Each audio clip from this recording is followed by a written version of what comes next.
Yo tout le monde, bienvenue sur la chaîne de Level Max. On se retrouve pour l'épisode 21 de My Hero Academia avec beaucoup de choses à dire et c'est pour ça d'ailleurs qu'on commence immédiatement par l'histoire et on doit remercier évidemment Nouklet et à son document qui nous aide du coup à vous dire que cet épisode correspond au chapitre du manga 224, 225, 226, 227 sauf 4 pages et également le chapitre 228 parce que vous savez que tout n'est pas forcément dans l'ordre et ce sera l'occasion d'en reparler un peu dans cette review. Ouais, clairement, et du coup, on est, ça y est, dans le dur du dur, My Villain Academia. C'était l'un des premiers épisodes qui était annoncé comme tel. Et donc, c'était l'occasion de voir notre alliance. Donc, il y a eu de tout le monde, hein. Il y en a eu pour tout le monde. Shigaraki, Twice, Toga, voilà, ils ont tous été mis en avant dans cet épisode plus ou moins, et tout ce qui va se passer par la suite. Alors déjà, on commence par ça parce que c'était juste génial, clairement. Ça, c'est un truc qu'on peut dire niveau histoire, c'est très intelligent de l'avoir adapté. Est-ce qu'ils ont fait ça intelligemment? On va y revenir ensemble. Dans cet épisode, du coup, il débarque à Deika, hein, clairement. La ville, rappelez-vous, il y avait eu l'incident qui était considéré comme plus important que Kamino au début de l'arc Endeavor. Ce qui d'ailleurs, pour mettre l'ambiance tout de suite, voilà, ça va nous faire un trampoline pour ce qu'on va dire tout à l'heure, on sait déjà ce qui se passe du coup. C'est-à-dire qu'on arrive à Deika, et Deika, on sait que c'est la ville qui est explosée, on avait vu Shigaraki en ressortir. Et on sait que Deika, on a l'information en début d'épisode du coup, et ça c'est intéressant parce que ça rebondit sur ce qu'on disait la semaine dernière. 80% je crois de la population, 90%, un truc comme ça, et avec le front. Donc ça veut dire que si la ville est détruite, on comprend bien qu'ils ont éliminé les 110 000 personnes, il me semble, qui vivent à Deika, un truc comme ça. Ce qui veut dire déjà qu'ils auraient éliminé une bonne partie de cette populace qui a rejoint le front. C'est comme ça que je l'ai compris, l'information qui nous est distillée en début de chapitre. Et je me suis aussi dit, c'est con, parce qu'on sait du coup comment ça va finir dans cette ville. Moi, c'est vraiment, là, tu soulignes, parce que là, on met les pieds dans le plat, le gros point négatif que j'ai à reprocher sur cette adaptation animée. C'est-à-dire que le contenu de ce qui se passe dans My Villain Academia, je sais que Léo l'a dit la fois dernière, je le redis, voilà, on adore. Mais le fait de faire ça, on sait trop, on sait tout. Ça me saoule. Le fait de savoir que Shigaraki va se passer ça, après on voit ce qui s'est passé avant, pas d'enjeu. Ce qui va se passer avec Toga, on sait pas à un moment donné, on se dit elle va mourir, elle va pas mourir, qu'est-ce qui se passe? Putain, on est en stress, et après tu dis non c'est vrai, on sait qu'après elle est là, donc elle est pas morte. Putain, si c'était comme dans le manga, qu'on avait aucun flashback, que ça se déroulait par la suite, t'es en PLS, tu lis le truc, tu dis oh lolo, mais Toga elle va crever ou quoi? Et t'es pas bien, jusqu'au dénouement. Là en fait, c'est un peu le ressenti Dragon Ball Super, tu vois. C'est-à-dire que peu importe ce qui se passe contre Goku et Vegeta, vu que ça se passe avant le 28ème et on sait ce qui s'y passe, moi les menaces, elles fonctionnent qu'à moitié sur moi, tu vois. Là c'est pareil, et donc j'aime pas du tout l'adaptation en mode flashback. C'est bien fait, mais c'est pas fait au moment où il faut le faire. Je veux dire, il y a trop d'enjeux à ce moment-là et ça casse le rythme des enjeux. Ce qui est dommage pour un épisode comme ça, un épisode du coup qui était concentré en grande partie sur le passé de Himiko Toga, qui nous permettait de comprendre un peu mieux le personnage, et elle était opposée du coup à une alors c'était une mise en scène intéressante, j'ai trouvé. J'en reparlerai tout à l'heure, je parlerai dans la partie animation réalisation parce que c'est vraiment une question de réalisation, mais elle était opposée du coup au personnage de Chitose Kizuki qui fait journaliste, voilà, et ça nous permettait d'avoir comment dire une toile en mode une journaliste qui dépeint la personnalité d'une tueuse en série. C'est un peu ce qu'on voit en fait à la télévision, et là Horikoshi s'est servi de ça pour nous présenter le personnage de Himiko. Du coup, c'est très intéressant. Je pense que dans le manga, ça doit l'être davantage, parce que dans l'anime, j'en reparlerai, mais il y a d'autres scènes qui viennent entrecouper tout ça. Donc, on voit également Shigaraki, on voit également Dabi, on voit Mister Compress, on voit Twice également, qui aura un rôle notamment en fin d'épisode.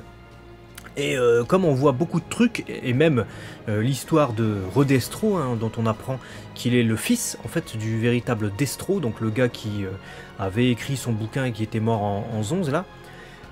On a beaucoup en fait d'histoires dans cet épisode. Peut-être beaucoup trop. J'aurais peut-être aimé que ça se focalise davantage juste sur Himiko parce que son passé est tellement important que ça prend de la place. Ça prend de la place et du coup c'est parasité par beaucoup d'autres trucs. Ce qui est dommage du coup parce qu'elle mène un combat désespéré où effectivement comme tu l'as dit on ne sait pas si elle va vivre ou mourir, mais bon, vu qu'on a l'information de la réunion qu'on a eu 3-4 épisodes avant, tu sais ce qui va se passer. Dans le manga, non. Et l'issue de cet épisode, c'est qu'elle est à l'agonie et que t'as Twice qui réussit à la rejoindre. Un développement malgré tout extrêmement intéressant, parce que je sais que c'est assez fouillon là, le résumé de l'histoire qu'on est en train de faire, mais pour moi il est comme l'épisode en fait. C'est-à-dire que tu as du passé, du présent, du futur, du passé, du futur, du présent, du présent, du passé, du passé. C'est compliqué. Je vais juste... Voilà, on va revenir sur Himiko, on va faire genre 2 minutes sur Himiko, comme ça au moins c'est clair et au moins on est organisé.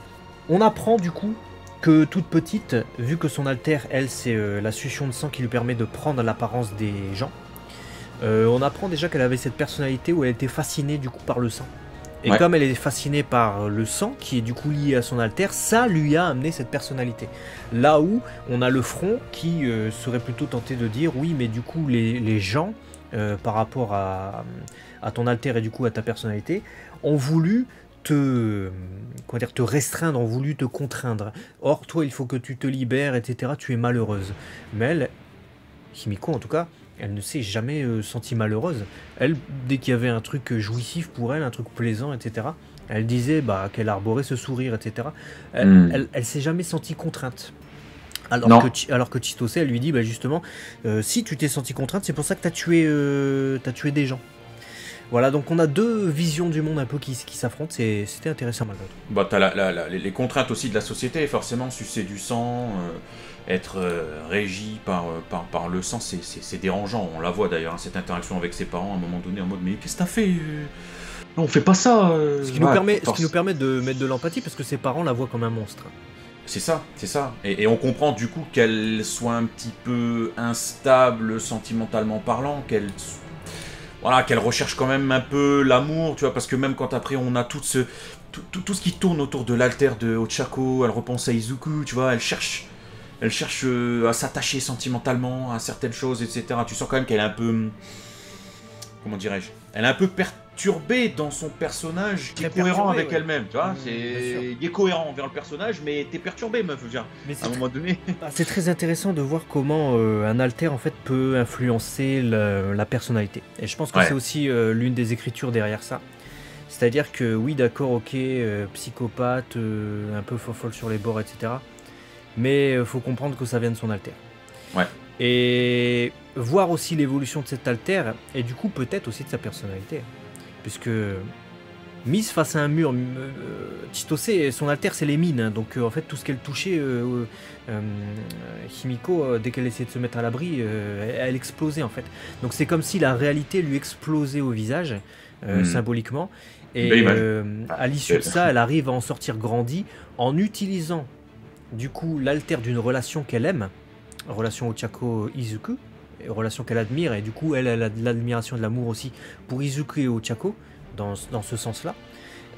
En utilisant celui d'Ochako, elle arrive à s'en sortir et elle en fait une utilisation immonde, et c'est ça qui est intéressant, c'est que elle utilise l'alter comme Ochako ne l'aurait jamais utilisé, pour tuer des gens. Elle les balance en l'air, mais ensuite elle fait Kaiho, elle les relâche et ils sneak par terre, et du coup en fait elle se l'approprie. Parce que elle, c'est une tueuse, elle est régie par le sang, du coup, de par son alter, et en utilisant l'alter de quelqu'un d'autre, on voit qu'elle arrive à le faire sien, c'est-à-dire que son utilisation va varier selon l'utilisateur. C'est ça, c'est-à-dire que son alter a désormais évolué, ça y est, c'est fait, elle est pas seulement capable de prendre l'apparence du personnage, comme tu l'as dit, qui en plus de ça était assez monstrueux, parce qu'à un moment donné c'était moitié-moitié, mais... elle peut en utiliser son alter, et là, la force du personnage et la force de l'écriture de Horikoshi, c'est que Toga, c'était un personnage que tu aimais beaucoup déjà de base, donc toi, ça n'a pu que renforcer le sentiment que t'en avais, mais c'est des vilains, c'est une psychopathe, assoiffée de sang, et on arrive à un moment donné dans ce passage à avoir qu'une seule envie, c'est qu'elle s'en sorte, qu'elle les dégomme. Et qu'elle ne meurt pas. C'est juste 5 minutes. Dites-moi dans les commentaires qui à un moment donné s'est dit vas-y Toga, faut qu'elle crève là. Moi j'ai pas eu envie qu'elle meure. Ouais, d'autant plus que j'ai trouvé que Chitose était un peu faible comme personnage. C'est-à-dire que vu qu'elle prend le parti de la journaliste, et les journalistes sont censés être neutres Donc c'est pas des personnes dans la vraie vie pour lesquelles tu dois porter de l'empathie en fait. Tu t'intéresses à l'information derrière. Et là du coup Chitose, vu qu'elle a ce parti-là, tu ne peux pas avoir d'empathie pour Chitose. Même si on a un mini flashback avec Redestro en mode oui, il faudrait que tu fasses comme ça, etc. En gros, il la prend sous sa coupe. Mais c'est trop faible. Tu ne peux pas avoir d'empathie pour ce personnage que tu viens de rencontrer, donc nécessairement t'es pour Himiko. Ouais, et ça c'est quand même ça qui est fort. Donc voilà pour le personnage de Himiko, ça méritait qu'on y prenne un peu de temps. Ouais, c'était tout l'épisode quasiment. Et vu que tu parlais de développement du pouvoir, de l'alter, bah, c'est ce qui arrive aussi à Shigaraki. Et je trouve limite... Alors déjà, celui de Himiko, je pose une question là maintenant, ne me répondez pas évidemment, sinon vous allez nous spoiler potentiellement. Mais si elle arrive à utiliser l'alter d'Ochako alors qu'elle avait des capsules de sang, si elle a des capsules de sang de Midoriya, que va-t-il se passer? Voilà, c'est la question que je me pose. Et je me dis donc, c'est déjà très effrayant, mais Shigaraki, c'est très effrayant aussi, parce que le gars, avant, il avait besoin de toucher les gens pour les désagréger. Maintenant, il en touche un, il y a tout qui se contamine en fait. Aux alentours, c'est niqué ça. On a eu affaire à un Shigaraki qui était en transe. Parce qu'on rappelle quand même qu'il a envie de dormir, parce que le gars... Depuis 1 mois et demi, son affrontement contre Gigantomachia lui fait ne dormir que 3 heures toutes les 48 heures. Je te laisse compter le peu de sommeil que le gars a. Et à cause de son épuisement, du fait d'être en danger à ce point-là, il était confronté à la nécessité de faire évoluer son alter. Et là, comme tu viens de le dire, il a même plus besoin de toucher. Il est effrayant. Ça se désagrège ce qui touche. Il fait aller. Et il y a tout qui est pourri. Mais what? Mais ça va être un ouf ce personnage. Je veux dire, c'est là je me dis, il vaut mieux pas l'avoir en tant qu'adversaire. Ah non, vaut mieux l'avoir en tant que poteau, lui, parce que frère, c'est waouh. Donc ouais, mais que de rebondissements. Et tu te dis bon, cet épisode c'est bon là, il finit. Il va se passer un truc. Non. Fin d'épisode, on retrouve Toga.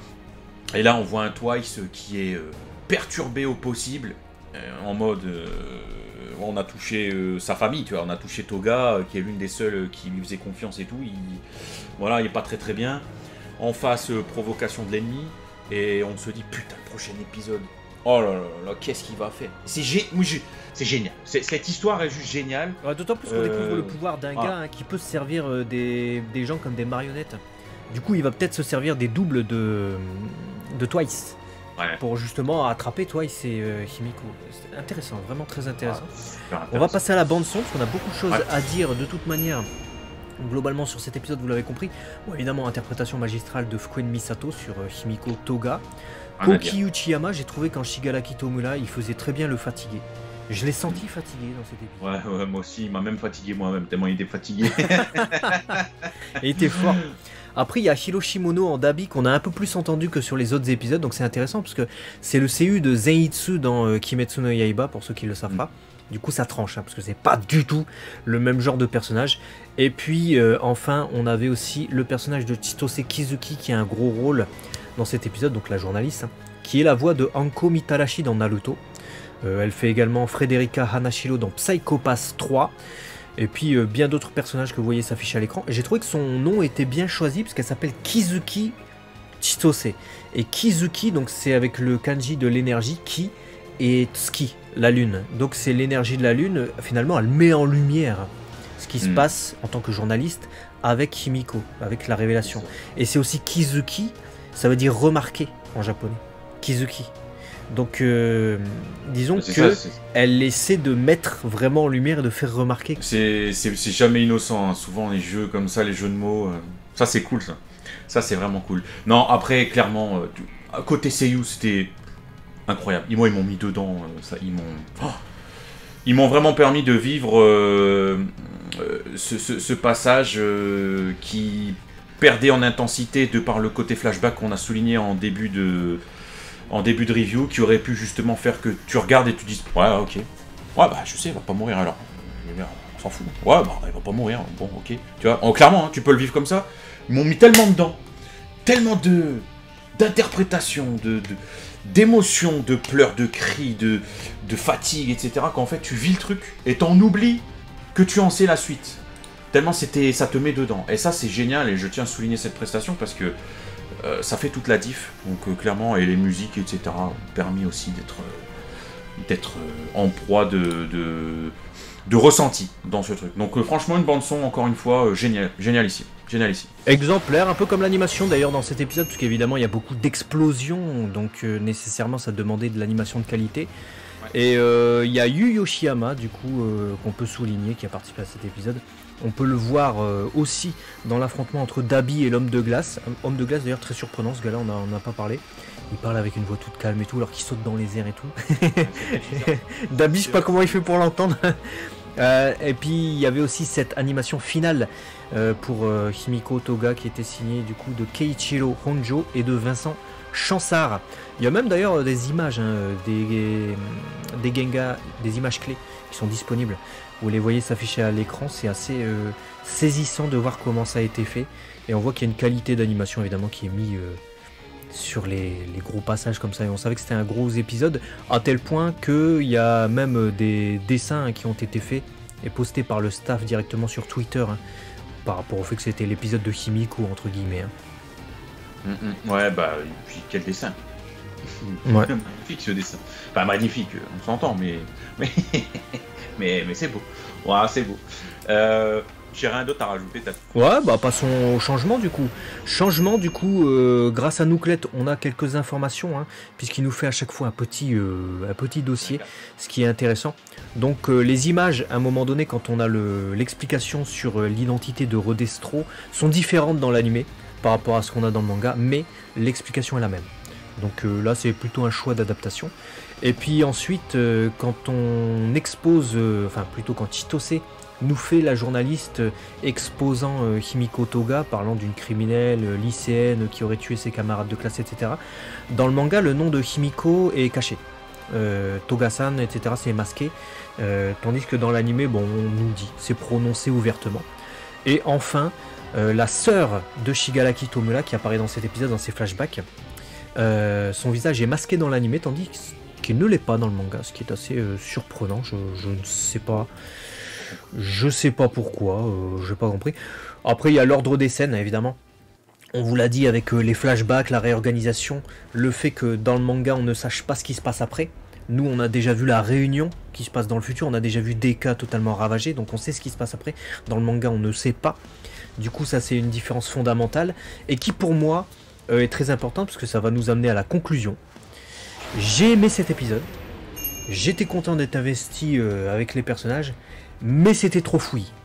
À un moment donné, je te jure, j'étais dans l'épisode, ça allait à gauche, ça allait à droite. On était avec Himiko, après on part avec Shigaraki, après on part avec Dabi, après on part avec Mister Compress, après on repart avec Himiko, après on part avec Twice, après on part avec Redestro qui parle avec l'autre qui est attaché sur sa chaise. À un moment donné, ça partait trop, dans tous les sens. Et ça m'a sorti plusieurs fois de l'épisode. Et ça, je trouve ça inadmissible. Franchement, pour un épisode comme ça, je trouve que c'est inadmissible. Donc c'est pour ça que c'est un épisode que j'ai aimé. C'était l'épisode de Himiko, mais pour moi, il est totalement imparfait. Puisqu'en termes de rythme, la réal a chié ça en incorporant trop de trucs. Des flashbacks de ceci, des flashbacks de machin. On a eu les flashbacks de Redestro, on a eu les flashbacks de Himiko, on a les flashbacks de Chitose, on a les flashbacks de Shigaraki, on a les flashbacks de Twice. Calme-toi. Calme-toi. Je partage ce ressenti. C'était pour moi les deux points noirs de cet épisode. C'est.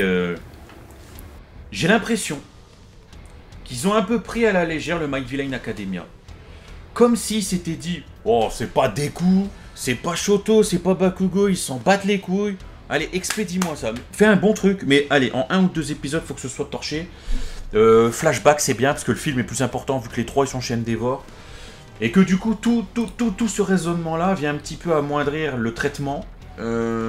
Et du coup, ça donne naissance à ce que tu viens de dire. On veut trop en mettre en un seul épisode pour tout mettre. Comme ça, c'est bon. En deux épisodes, on achète le truc. Mais du coup, ça enlève de l'impact, ça enlève de l'intensité, parce qu'il y a trop d'émotions partout, on sait ce qui va se passer, et pour autant, on nous met trop... Ah, je suis d'accord. Sur ça, je suis d'accord. Après, le fond, l'histoire, moi, je la trouve géniale. Et je suis surkiffé en apprendre plus sur le passé des persos de l'Alliance. Ça, c'est vraiment le point à mettre en lumière. Mais Ouais, il y a le fond et la forme, je trouve, dans cet épisode. Le fond est génial, la forme, bah, c'est pas celle de Horikoshi. Hein. Ouais, c'est ça. C'est pas celle de Horikoshi. Bah, Horikoshi n'a pas écrit son manga comme ça. Ouais, pour moi, l'animation était vraiment au top level. L'animation était au niveau qu'il fallait pour cet épisode. La réalisation, les choix même de réal intrinsèques finalement à cet arc, non. Pour moi, dommage. C'était... Tu vois, la réalisation de l'épisode en tant que tel, genre quel choix de plan, etc. D'accord, ok. Mais l'agencement des scènes, catastrophe. C'est vraiment dommage. C'est vraiment dommage. Ça restera un petit bémol pour moi dans cette adaptation, parce que je le dis, je le répète, et vous l'avez compris, le MVA, My Villain Academia, c'est vraiment quelque chose que je kiffe, et c'est dommage. Ouais, pour moi, ça aurait dû être 100% l'épisode de Himiko si tu voulais faire un truc bien, parce que tu peux pas t'attarder sur tout le monde. Quitte à mettre du Shigaraki qui développe son alter juste après Himiko, mais le reste, pas besoin, le reste tu nous le mets dans l'épisode d'après, c'est très bien, très bien. Là, voilà. Ouais. Bon. Genre Twice qui disparaît, ah il est où Twice? On n'avait pas besoin dans cet épisode. Tu nous le mets dans l'épisode d'après, il trouve Himiko au début d'épisode, ah il est où Twice? Et là il y a toute l'intrigue avec Twice, épisode dédié à Twice. Voilà, que tu fais chier, tu vois. Moi je suis d'accord. Bah écoutez, dites-nous dans les commentaires ce que vous avez pensé de cet épisode, si vous partagez, si vous êtes content, et si vous êtes lecteur aussi, est-ce que vous avez ce ressenti fouillon ou... Voilà, dites-nous tout, vous avez l'espace commentaire qui est prévu pour ça. Nous on se dit à très vite sur la chaîne de Léo et Max, mais pour ça il faut s'abonner. Oui, bien entendu. Dépend. Bien voilà. entendu. Sinon ça sert à rien.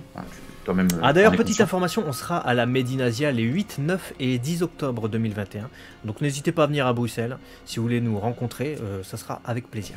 C'est génial, voilà. On vous fait plein de bisous. Et à très vite sur la chaîne de Léo Max. Allez, ciao ciao.